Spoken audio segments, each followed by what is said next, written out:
At 05:12 hours local time, 3 Russian corvettes and a support tanker approached Novorossiysk harbor from the open Black Sea, escorting fuel and ammunition reinforcements meant to resupply what remained of Russia's battered fleet. After the loss of Sevastopol as a viable base months earlier, Novorossiysk had become Russia's last major stronghold on the Black Sea, protected by a dense ring of coastal radar, anti-drone netting, underwater barriers, and a rotating naval patrol that had been reinforced twice since the start of the year. The convoy commander was confident. Novorossiysk sat far enough east that Ukrainian long-range naval drones had rarely reached it successfully. And even when they had, the port's protective netting and shallow approach channels had stopped most attacks before they got anywhere close to the anchorage. Command had briefed the crews that this resupply run carried minimal risk, a routine operation compared to the near-constant threat level they had grown used to further west.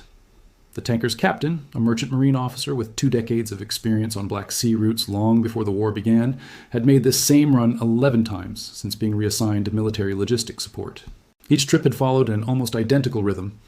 Depart from a supply depot further along the coast under cover of darkness, rendezvous with a corvette escort roughly 40 miles out, and arrive at Novorossiysk in the pre-dawn hours when the harbor's traffic was lightest and the netting operation could proceed without interference from civilian shipping.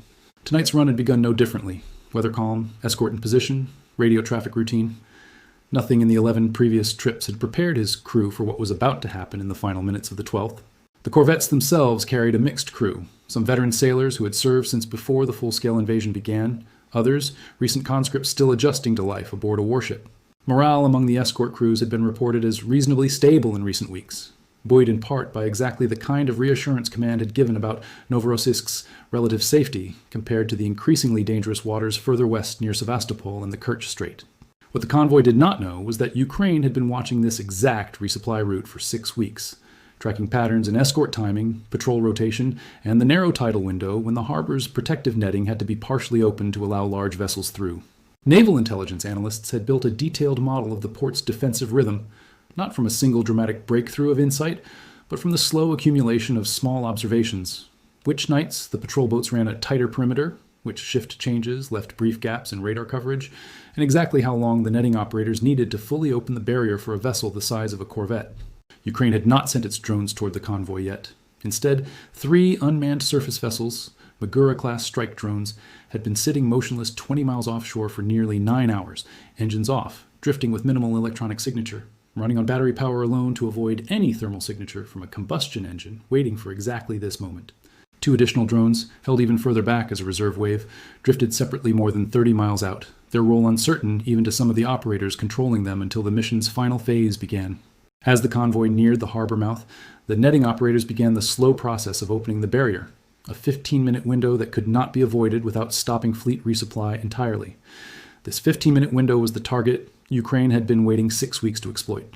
Building the picture that made this window usable had not been quick or simple.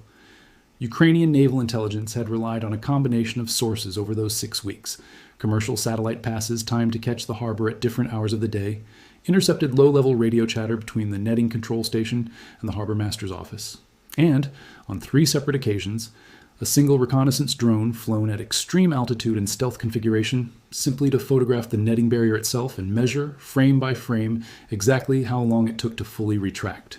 Each of those reconnaissance flights carried real risk of detection that could have compromised the entire operation months before the actual strike, and each one was authorized individually only after the previous flight's data had been fully analyzed and judged worth the exposure.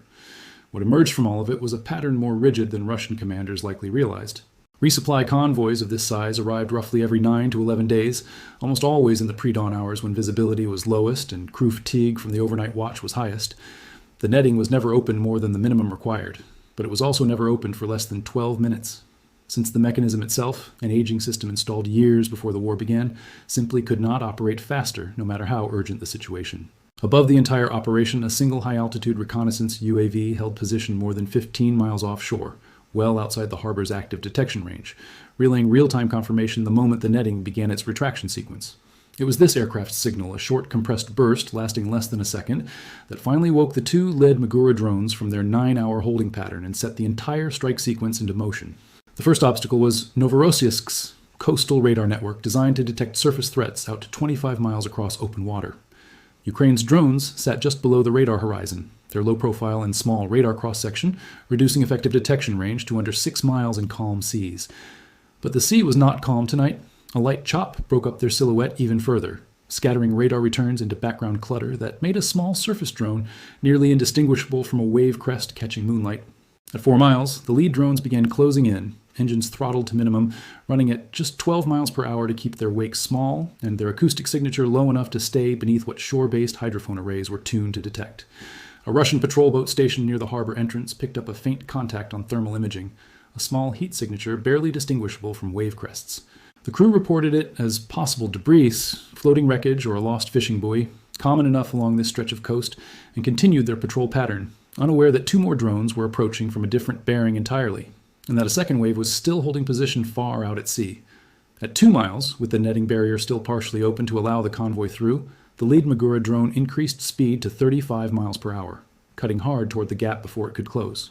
The sudden change in speed and heading was exactly the kind of anomaly the patrol boat's radar operator had been trained to flag, and this time the alert came through immediately rather than being dismissed as clutter. The patrol boat opened fire with its deck-mounted machine gun, tracer rounds arcing bright orange across the dark water toward the incoming contact. The lead drone took 2 hits to its outer hull, damaging a buoyancy chamber but not disabling its engine or guidance system.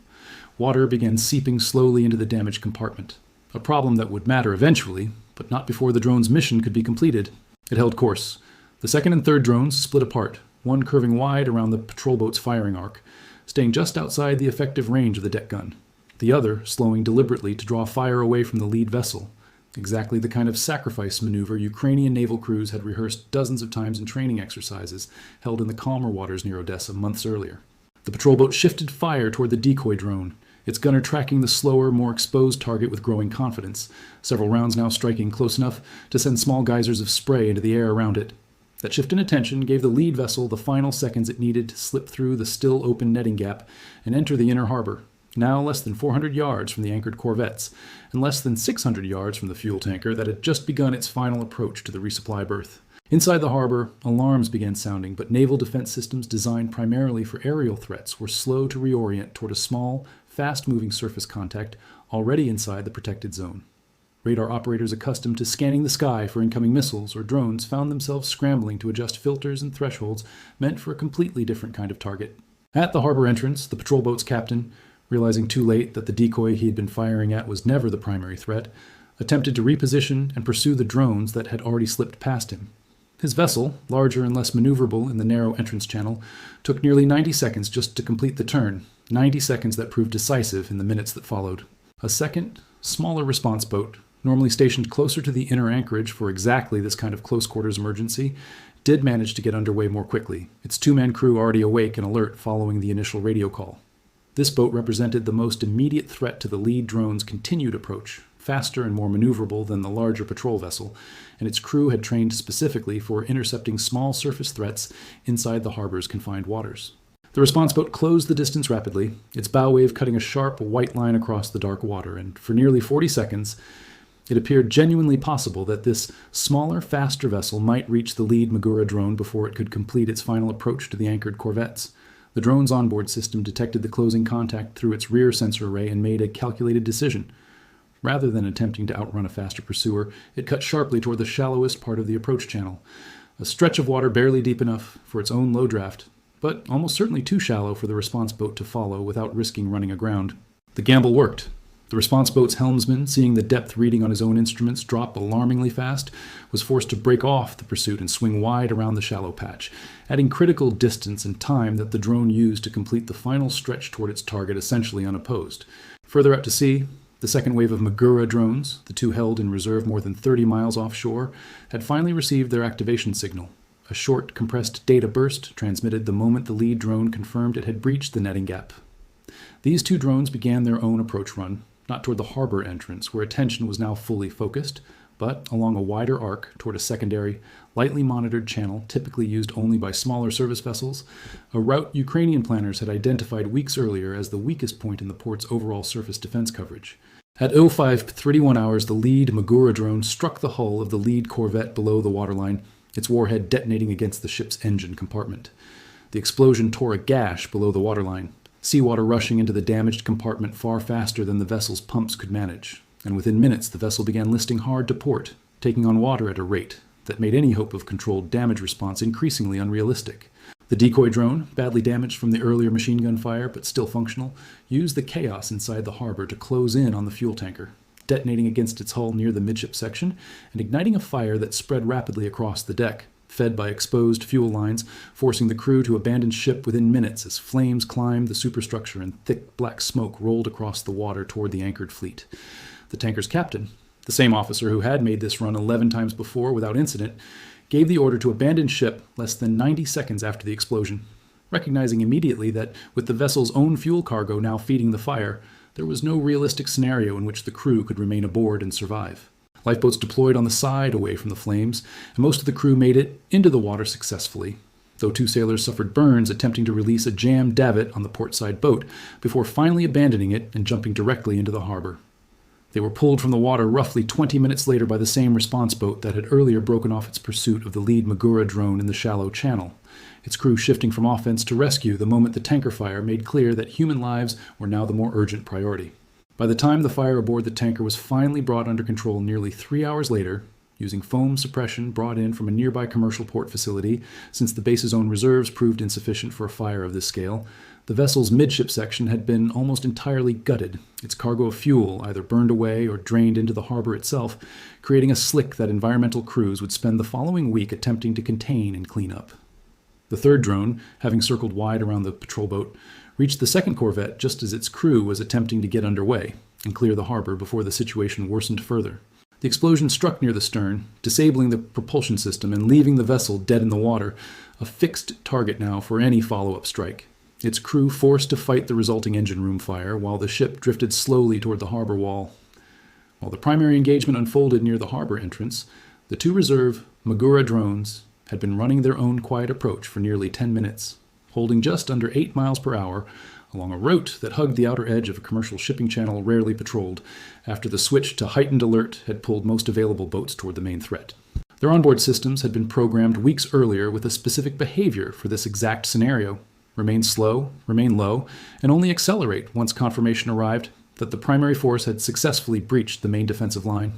That confirmation came in the form of the same short, compressed data burst used earlier, relayed this time not from the offshore reconnaissance drone, but from the lead Magura itself, transmitted in the half-second window immediately after its warhead detonated against the corvette's hull. The reserve drone's navigation computers registered the signal, calculated that the primary diversion was now fully underway, and pushed their throttle to 22 miles per hour for the final run toward the secondary channel entrance.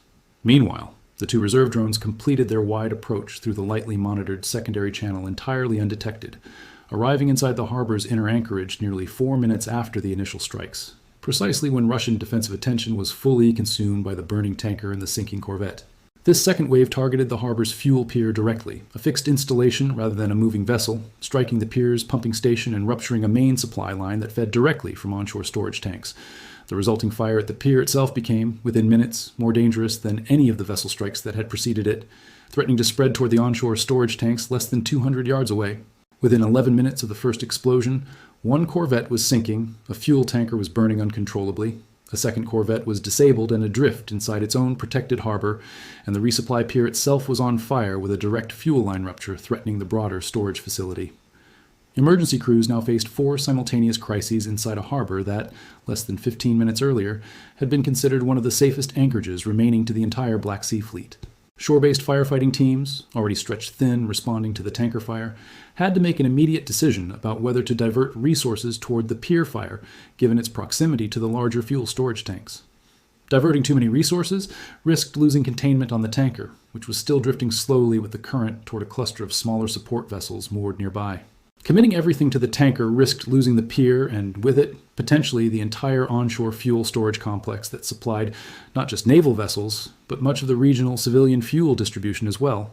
The harbor master's office, responsible for overall port operations rather than military defense specifically, found itself issuing conflicting orders in the chaos, at one point directing tugboats toward the drifting corvette to prevent it from colliding with moored civilian cargo vessels in the commercial section of the port, while simultaneously trying to clear a path for military fireboats attempting to reach the burning pier.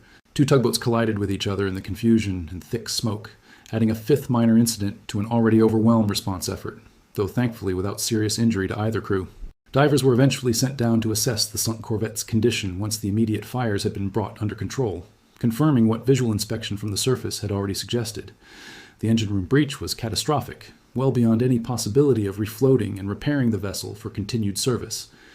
It would remain where it sank, a fixed navigational hazard that the port would need to work around for the foreseeable future, and eventually a costly, time-consuming salvage operation to remove entirely. The patrol boat that had fired the first shots of the engagement ultimately never caught up with any of the 5 drones responsible for the strikes. By the time its captain had completed his delayed turn and begun an active pursuit, all 5 vessels, including the 2 damaged from earlier gunfire, had either completed their attack runs and begun a slow retreat back through the netting gap before it fully closed, or, in the case of the 2 heavily damaged decoys, had already been abandoned by their operators once their onboard cameras confirmed successful detonation, the small surviving hull sections left drifting harmlessly in the harbor's outer basin. The strategic damage went far beyond the vessels and infrastructure destroyed in those 11 minutes. Novorossiysk had been considered the safe alternative after Sevastopol, the place the Black Sea Fleet had retreated to specifically because it was supposed to be out of reach, defended by layers of coastal radar, netting, and patrol coverage that had held for months without a successful penetration. Tonight proved that assumption false in the most public and undeniable way possible. Every future resupply convoy would now have to consider that even the last safe harbor carried real risk, forcing Russian Naval Command to spread its remaining defensive resources even thinner across a coastline it no longer fully controlled, splitting attention and assets between a primary harbor entrance and secondary channels that had previously been treated as an afterthought. In the days that followed, satellite imagery would confirm the scale of the damage. 1 corvette resting on the harbor bottom in shallow water, its superstructure still visible above the surface, a stark and permanent reminder for every ship that entered or left the port afterward. The fuel tanker, though it did not sink, was declared a total loss, its hull damaged beyond economical repair. The second corvette required towing to a repair facility more than 200 miles away, removing it from active service for months at minimum. The resupply pier itself needed extensive reconstruction before it could again handle the volume of fuel transfer the fleet depended on, forcing temporary reliance on slower, less efficient methods of resupply that further strained an already overextended logistics chain. Naval analysts reviewing the engagement afterward would point to a single decision as the moment the entire defense effectively collapsed: the choice to keep the secondary channel only lightly monitored. That decision had made operational sense for years, since no vessel larger than a small service craft had ever used the channel, and dedicating radar and patrol resources to watch it seemed like a poor use of already stretched defensive assets. Ukraine's 6 weeks of observation had identified precisely that gap in reasoning and built an entire secondary strike wave around exploiting it. It is a pattern that shows up again and again in modern naval engagements. The defense that fails is rarely the one that was weak everywhere. It is the one that was strong in the places everyone expected an attack and quietly neglected, in the one place nobody thought to look. Command across the wider Black Sea Fleet took notice almost immediately. Within a week, similar secondary channels at other ports along the coast were receiving expanded radar coverage and additional patrol assignments, a reactive scramble to close gaps that had existed, unnoticed, for years.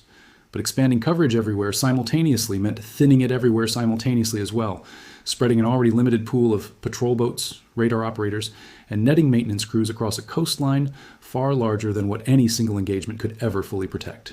3 unmanned surface drones in the primary wave, and 2 more held in reserve for a secondary strike, costing in total a small fraction of the price of a single corvette, had turned Russia's last safe anchorage into contested water, proving that no harbor along the entire Black Sea coastline could any longer be treated as truly secure.